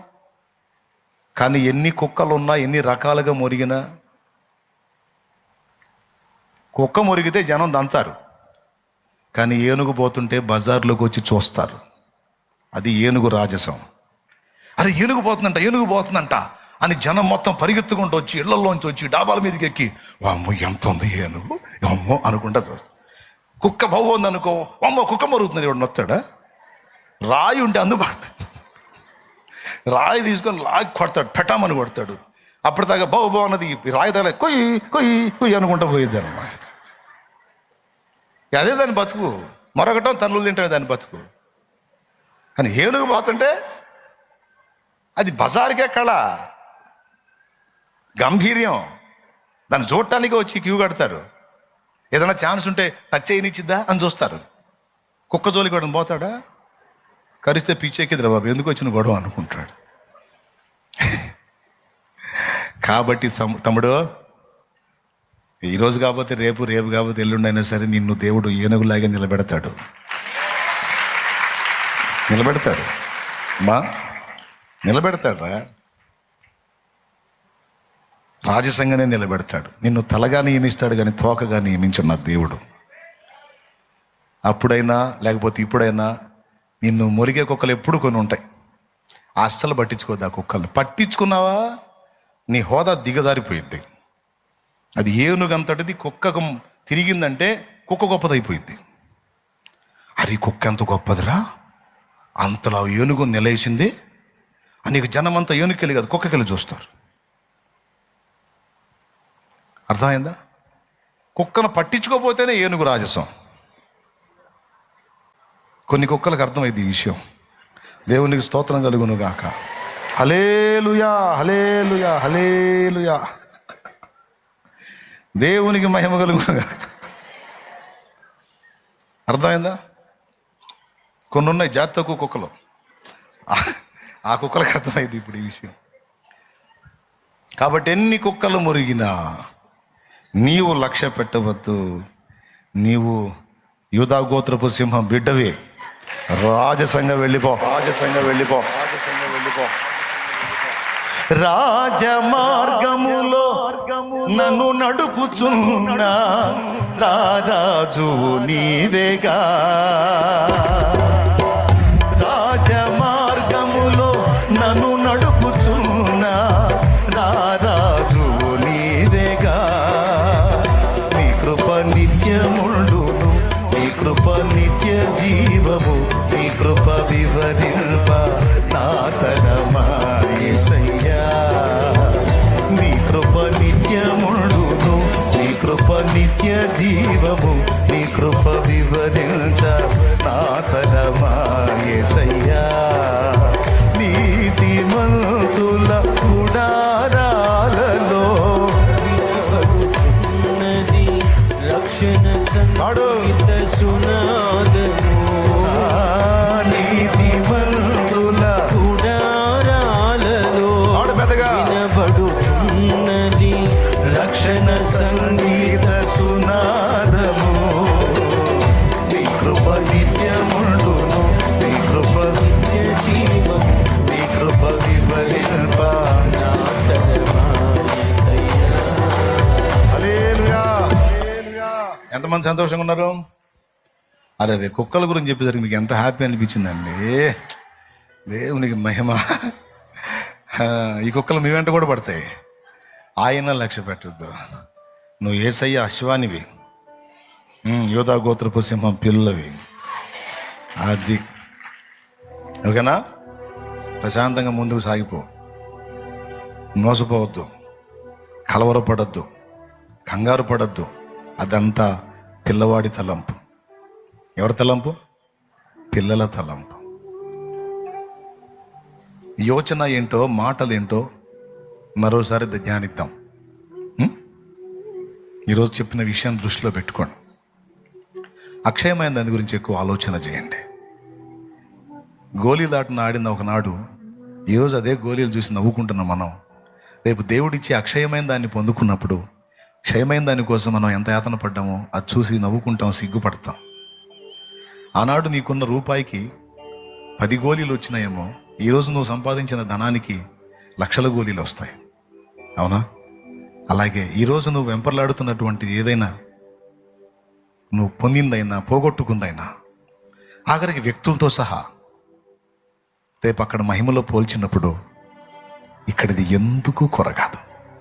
ఇది ఫస్ట్ గుర్తుపెట్టుకో. Praise the Lord. దానికంటే ముందేం చెప్పాను? ప్రేమ యొక్క ప్రాముఖ్యత చెప్పాను. అసలు ఆ ఒక్క మొక్కతో చెప్పి ఆపేసేయచ్చు, కానీ ఎందుకు ఇది కూడా చెప్పాలనిపించింది చెప్పా. ప్రేమ విలువ తెలుసుకొని ప్రేమ కలిగి నడుచుకో. ప్రేమను బట్టే ప్రజల్ని ప్రభావితం చేయగలవు. ప్రేమ లేకపోతే కష్టం. ఇంటా బయట మనుషుల్ని గెలవాలంటే ప్రేమకు మించిన ఆయుధం ఇంకొకటి లేదు. అది సాధన చేయి, ఫస్ట్ది. రెండవది, పిల్లవాని దగ్గర నేర్చుకోవాల్సిన సుగుణాలు కొన్ని ఉన్నాయి, నేర్చుకోకూడని బలహీనతలు కొన్ని ఉన్నాయి. వాటిలో ఒకటి మోసపోయే తత్వం, అల్పమైనవి శాశ్వతమైన భ్రమించే తత్వం. వాడికి తెలియదు. పెద్దవాళ్ళు మనకు తెలుసు. వాడు పోయి తనులు తింటుంటాడు గోళీలు ఆట దగ్గర. అరే గోళీలు రా, ఎంత రా అవి అంటాం మనం. లేదు డాడీ ఇవే నాకు కావాలంటాడు వాడు. అలాగే పిల్లల మనసు ఏంటంటే అల్పమైన వాటిని స్థిరమని భ్రమిస్తారు, అల్పమైన వాటిని ప్రేమిస్తారు, అల్పమైన వాటి కోసం ఆరాట పడతారు. పిల్లల మైండ్ అది. యేసయ్య మహిమతో మనల్ని చూసినప్పుడు మనం వాటి కోసం వీటి కోసం ఏడుస్తుంటే ఆయన పక్కన కూర్చొని ఏమిటాడు తెలుసా? నా కుమారి అవి అల్పమైనవిరా, నా కుమారుడు అవి అల్పమైన వాటి కోసం ఎందుకు దిగులు పడుతున్నావు, ఎందుకు కలవర పడుతున్నావు, ఎందుకు యాతన పడుతున్నావు? నీకు కావాల్సినవన్నీ నేను ఇస్తా కదా, నీ భూమి మీద నీ మనుగడ సాగాటానికి కావాల్సినవన్నీ నేను ఏర్పాటు చేశా కదా. నీ మైండ్ అటు పెట్టు, నా వైపు పెట్టు, నేను ఇచ్చే వాటి వైపు పెట్టు, నా చిత్తం వైపు పెట్టు. వాటి గురించి ఎందుకు నువ్వు దిగులు పడుతున్నావు?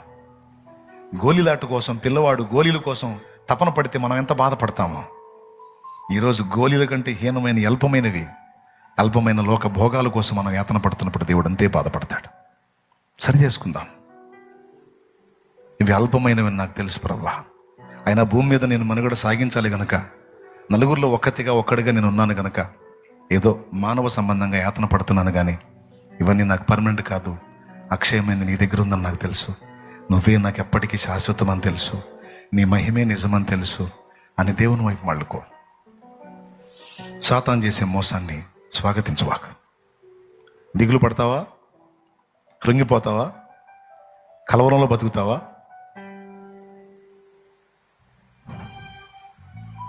మళ్ళీ చెప్తున్నాను ఫైనల్గా, దేవుడు నీకు ఇవ్వాలని డిసైడ్ చేసింది ఎవ్వడు ఆపలేడు. కోటి శక్తులు ఏకమైనా సరే దేవుడు నీ కోసం చాపిన బలమైన బాహుని ఎవ్వడు రద్దుపరచలేడు. దేవుడు నీకు అది ఇవ్వద్దు అనుకున్నాడంటే నువ్వు ఎన్ని తిప్పలు పడినా నీకు అది అందదు. అదే దేవుడు నీకు ఇవ్వాలని డిసైడ్ చేస్తే ఎన్ని శక్తులు ఏకమైనా ఆ చేతిని రద్దుపరచలేదు. బాహు చాపినవాడు యెహోవా, దాన్ని రద్దుపరచగలవాడెవడు. హల్లెలూయా. ఓకేనా? నా తండ్రి నీకు అనుగ్రహించింది నీ పిల్లలకు అనుగ్రహించింది తప్పకుండా పొందుతారు. ఈ మాట విశ్వసించాలి. విశ్వసించి కలవరం వదిలేయాలి. హన్నా గురించి బైబిల్లో ఒక మాట రాస్తుంది. సంతానం లేని గొడ్డాలుగా ఉన్న హన్నా షిలోహులోనున్న మందిరంలో హృదయం కుమ్మరించుకొని ప్రార్థించుకొని ఏడుస్తున్నప్పుడు ఆమె ప్రార్థనలో మాటలు మానేసి మూలుగుతుంటే దైవజనుడైన ఏలి అన్నాడు, ఎందాక నీవు మత్తురాలు అయి ఉంటావు, తాగి మందిరంలోకి వస్తావా అంటాడు. ఆమె అంటది, నేను తాగలేదు, నేను తాగబోద్దని కాదు, నేను యెహోవా సముఖంలో పిల్లలు లేని గొడ్డాలను గనక నా బాధని నా హృదయాన్ని కుమ్మరించుకుంటున్నాను నా దేవుని సన్నిధిలో అన్నప్పుడు ఆయన బాధపడి, అర్రే నేనే పొరపాటు పడ్డాను అని, అమ్మా నీవు ఆశించినట్టే నా దేవుడు నీకు జరిగించుగాక, తప్పనిసరిగా నీకు దేవుడు సమాధానం ఇస్తాడు పో అంటాడు. బైబిల్లో రాస్తుంది, నిజంగా దేవుడు అనుగ్రహించి నాకు సంతానాన్ని ఇస్తే నేను దాన్ని, ఆ సంతానాన్ని వానిని యెహోవాకు ప్రతిష్ఠిస్తానని తీర్మానం చేసుకొని వెళ్ళిన హన్నా నాట నుంచి దుఃఖముఖిగా ఉండుట మానేను అని రాస్తుంది. ఏం మానేసింది? ఇక్కడ ఏమన్నాడు? పిల్లవాని చేష్టలు మానేశాను అన్నాడు. అక్కడ ఆమె ఏం మానేసింది అంటే అప్పటిదాకా ఏడుపు కొట్టు ముఖం వేసుకొని ఉంది. అప్పటిదాకా రకరకాల పరిస్థితులను బట్టి మనం కానీ ఏడ్చినట్టు ఆమె గొడ్రాలితనాన్ని బట్టి, సంతానం లేమిని బట్టి ఏడ్చింది. ఎప్పుడన్నా చూడు ఏడిపే, ఆ ముఖంలో కళాకాంతి ఉండదు, సంతోషం ఉండదు. కానీ ఎప్పుడైతే దైవజనుడు ఆ మాట పలికాడో, దేవుని సన్నిధిలోకి వెళ్ళి హృదయాన్ని కుమ్మరించుకొని ప్రార్థించుకుందో, దైవజనం నుండి దేవుడు తన వాక్కును పంపాడో, ఆ వాక్కును విశ్వసించింది, స్థిరపరచుకుంది. ఆ రోజు నుంచి మనిషికి దుఃఖం అనే దాన్ని రద్దు చేసుకొని కళ్ళకళ్ళలాడటం మొదలుపెట్టింది. మానెను అనుంది. ఈరోజు దేవుడిచ్చినటువంటి వాగ్దానాన్ని, వాక్కును నువ్వు నిజంగా నమ్మితే, నీకు దేవుడు నిర్ణయించినవి ఏవి కూడా దేవుడు నీకు తక్కువ చేయడు. న్యాయముగా నీవు కోరినవన్నీ నీకు దక్కేటట్టు చేస్తాడు. నువ్వు ఆరోగ్యమైన, స్వస్థత అయినా, సమృద్ధి అయినా, నువ్వు ఏది అడిగినా ఒక్కటి మాత్రం గుర్తుపెట్టుకో, దేవుడు నీకు అవన్నీ ఇస్తాడు. ఒక్కటి గుర్తుపెట్టుకో, నువ్వు గొడ్రాలవై ఉండి సంతానాన్ని అడిగావా? అయితే దేవునితో ఒక మాటను, నాకు సంతానాన్ని ఇవ్వు, వాడిని నీ కొరకు పెంచుతాను, వాడిని నీ కొరకు పెంచుతాను. నువ్వు దరిద్రతలో ఉన్నావా? నాకు సమృద్ధినివ్వు, దాన్ని నీ కొరకు నేను వాడుతాను. నాకు జాబ్ లేదు, జాబ్ ఇవ్వు, నేను నా కుటుంబాన్ని బ్రతికించుకుంటూ ఒక ప్రక్క నీ పని చేస్తాను, నీ పని కొరకు నా తోడ్పాటు నేను అందిస్తాను. ముఖ్యంగా నీ పని కొరకు నేను ఇవ్వలేకపోతున్నానన్న చింత నాకుంది, నాకు ఇవ్వు ప్రభువా. కనీసం కానుక వేసే స్థితి కూడా నాకు లేదు, దయచేసి సహాయం చేయి. నీ పనికి అందరూ తోడ్పాటు అందిస్తుంటే నేను చేయలేకపోతున్నాను, నేను ఇవ్వాలి విస్తారంగా దేవా అన్ను అడుగు. అట్లా నువ్వు ఏది అడిగినా, నువ్వు భూ పంట అడుగుతావో, వ్యాపార ఫలం అడుగుతావో, ఏది అడుగుతావో, నువ్వు ఏది అడిగినా, నువ్వు జ్ఞానం అడుగుతావో, తెలివి అడుగుతావో, చదువు అడుగుతావో, నువ్వు ఏది అడిగినా దాని వెనక ఉద్దేశం ఏమై ఉండాలి? నంబర్ 1లో ఏదో తెలుసా? దేవా నీ కొరకు. ఆఖరికి రోగం వచ్చిందా? స్వస్థత అడిగావా? ఆ స్వస్థత అడిగిన దాని వెనక కూడా ఈ ఉద్దేశమే నువ్వు కలిగి ఉండు. ఇంతవరకు నా చిత్తం నెరవేర్చుకోవడానికి నా ఆరోగ్యము, లైఫ్ అంతా తగలబెట్టాను. ఇప్పుడు నాకు అర్థమైంది ప్రభువా, ఒక ఛాన్స్ ఇవ్వు, నాకు హెల్త్ ఇవ్వు, నీకోసం బతుకుతాను. నా ఒక్క హెల్త్ని బాగు చేయి, నేను నీకోసం బతుకుతానని నువ్వు తీర్మానం చేసుకుని దేవుణ్ణి అడుగు. విశ్వాసంతో అడుగు. అడిగినవి పొందానని నమ్ము, తప్పకుండా స్వతంత్రించుకుంటావు. దేవుణ్ణి అడిగావా? దేవుని సముఖంలో అడిగావా? పొందానని నమ్మావా? ఇక ఏడుపు కొట్టు మొహం తీసేయి, సంతోషంగా ఉండు. నువ్వు విశ్వాసం ఉంచితే దర్జాగా ఉండు, ప్రశాంతంగా ఉండు, హ్యాపీగా ఉండు, ప్రభునందు ఆనందిస్తూ ఉండు. నీవు విశ్వసించిన ప్రకారం నీ జీవితంలో జరిగింది. ఇంకలే పైకి లేచి నిలబడ.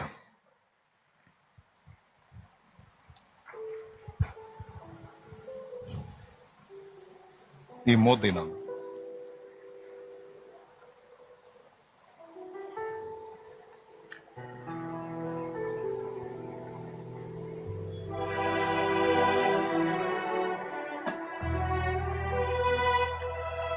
వాళ్ళని వీళ్ళని చూసి వాళ్ళతో వీళ్ళతో నువ్వు పోల్చుకోవద్దు. వాళ్ళని వీళ్ళని చూసి వాళ్ళతో వీళ్ళతో పోల్చుకొని నువ్వు నిరాశలోకి నెట్టుకోవద్దు, కృంగిపోవద్దు.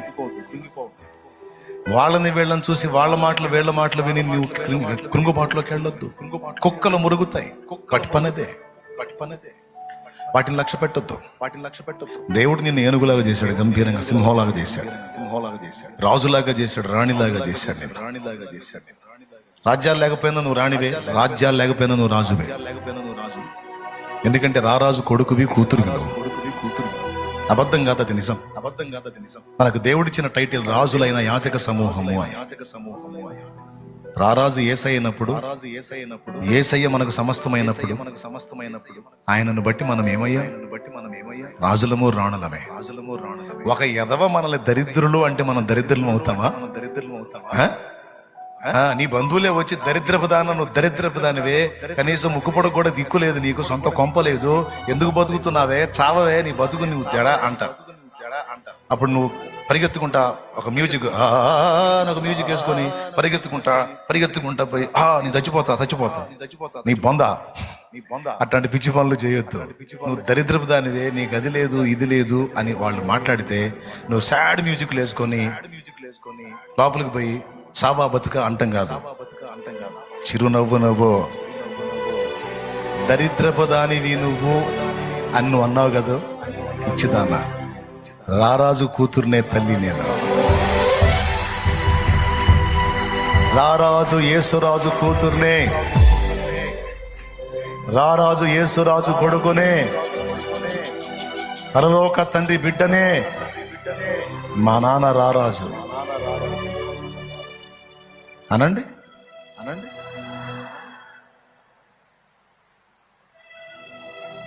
మీరంటున్నారా? వాళ్ళని అనండి అనమంటున్నా. మీరు అనండి, మీరు అనండి. ఎన్ని అంటారో అనండి, ఎన్ని ఎగతాళి చేస్తారో చెయ్యండి, ఎంత హేళనగా మాట్లాడతారో మాట్లాడండి.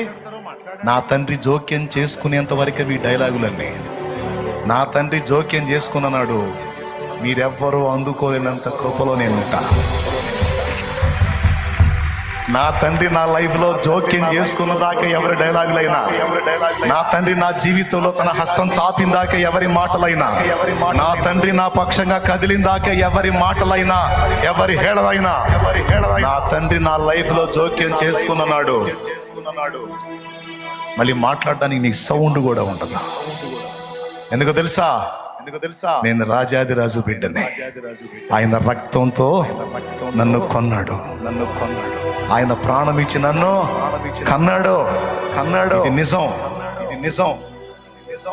కాబట్టి మీ మాటలు నేను లక్ష్య పెట్టను. ఇది డైలాగ్, విశ్వాసుల డైలాగ్ అది. అంతేగాని వాళ్ళు ఇలా అనగానే వెంటనే సాడ్ మ్యూజిక్లు వేసుకొని పరిగెత్తుకుంటా వెళ్ళి ఆ సావు బతుకు ఇట్లాంటి సోది వ్యవహారాలు వదిలే, ఎన్ని కాదు. నేను పిలిస్తే పరుగున విచ్చేస్తారు, నేను స్తుతిస్తే నా ప్రార్థన లభిస్తారు. నేను పిలిస్తే పరుగున విచ్చేస్తారు, నేను స్తుతిస్తే నా ప్రార్థన లభిస్తారు. నేను ఏడిస్తే లాలించి ఓదారుస్తారు. ఓ ఎంత గొప్ప ప్రేమ నా యేసుకి, ఓ ఎంత గొప్ప ప్రేమ నా యేసుకి. నేను పిలిస్తే పరుగున విచ్చేస్తారు, నేను స్తుతిస్తే నా ప్రార్థన లభిస్తారు. నేను ఏడిస్తే లాలించి ఓదారుస్తారు. ఓ ఎంత గొప్ప ప్రేమ నా యేసుకి, ఓ ఎంత గొప్ప ప్రేమ. దేవునికి మహిమ, దేవునికి మహిమ. ఎంత దీన స్థితిలో ఉన్నా సరే నీ హృదయంలో కలవరం రానియొద్దు.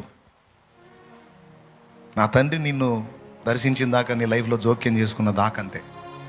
ఆయన జోక్యం చేసుకున్నాడు.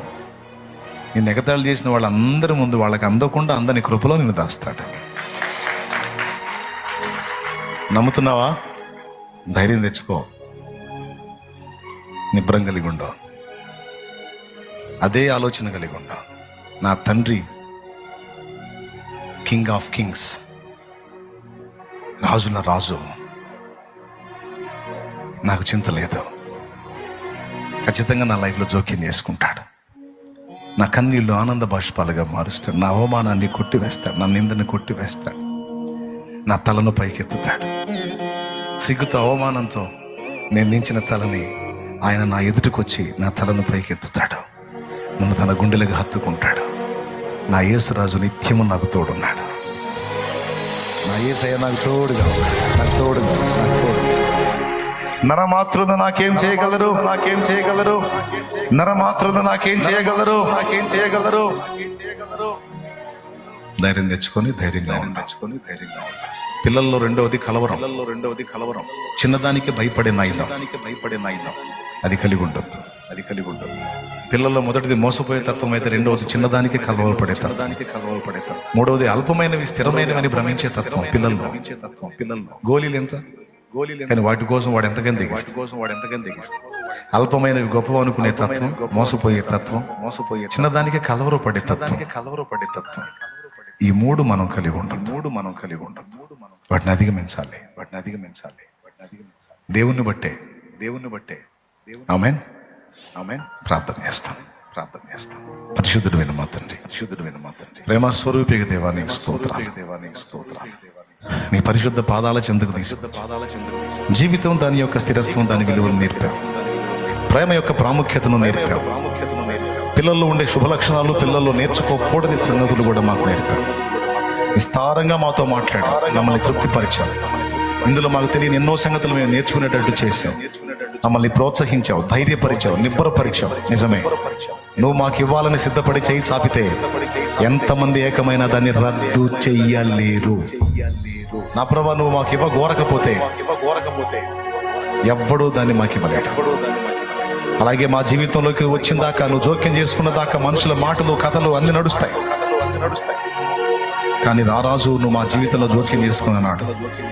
నవ్విన నోళ్ళని సిగ్గుపడతాయి, నవ్విన నోళ్ళని తల వంచుతాయి. అవమానాలన్నీ ఆనందాలుగా మారిపోతాయి, కన్నీళ్లు ఆనంద భాష్పాలుగా మారిపోతాయి. నా ప్రభువా, మాకు అందరికీ కూడా ఈ విషయమై ధైర్యాన్ని, విశ్వాసాన్ని ప్రసాదించు. ఎవరెన్ని రకాల కలతల్లో ఇక్కడికి వచ్చారో, కన్నీళ్లలో ఇక్కడికి వచ్చారో, ఎన్ని రకాల వేదనలు ఇక్కడికి వచ్చారో, దేనికి మీరు కృంగిపోవద్దు, భయపడద్దు, బాధపడద్దు. ఇవన్నీ క్షణికమైనవి, తాత్కాలికమైనవి. అవన్నీ మీకు ఇస్తాను నేను. మీరు అక్షయమైన దానికోసం ఆరాటపడండి, అక్షయమైన దానికోసం దృష్టి పెట్టండి. అక్షయమైనది పరలోకమందున్నది, పునాదులు గల ఆ పట్టణం వైపు మీరు దృష్టి పెట్టండి. ఆ మహిమను కోరుకోండి అని ఈరోజు అందరితో మాట్లాడా. సేవకులు, విశ్వాసులు, పరిచయాలు అందరినీ కూడా మీరు ప్రోత్సహించినందుకు వందనాలు. అందరిని దీవించి బలపరిచి నీ వైపే చూచి నీ మార్గంలోనే సాగి నీ మహిమనే వెతుకుతూ నీ చిత్తమే చేసే కృప మాకు దయచేయండి. అవిశ్వాసము, కృంగుబాటు మా నుండి దూరపరచు, కనికరించము. కృతజ్ఞతలు చెల్లిస్తాం. మా బిడ్డల రోగాలు తొలగించు, బలహీనతలు తీసివే. వారు అనుభవిస్తున్న ఆర్థిక సమస్యలు, అప్పుల బాధలు కొట్టివే. వారి మీద ఉన్న కేసులు కొట్టివే. వారి కుటుంబాల్లో వ్యక్తులకు మారు మనసు దయచే.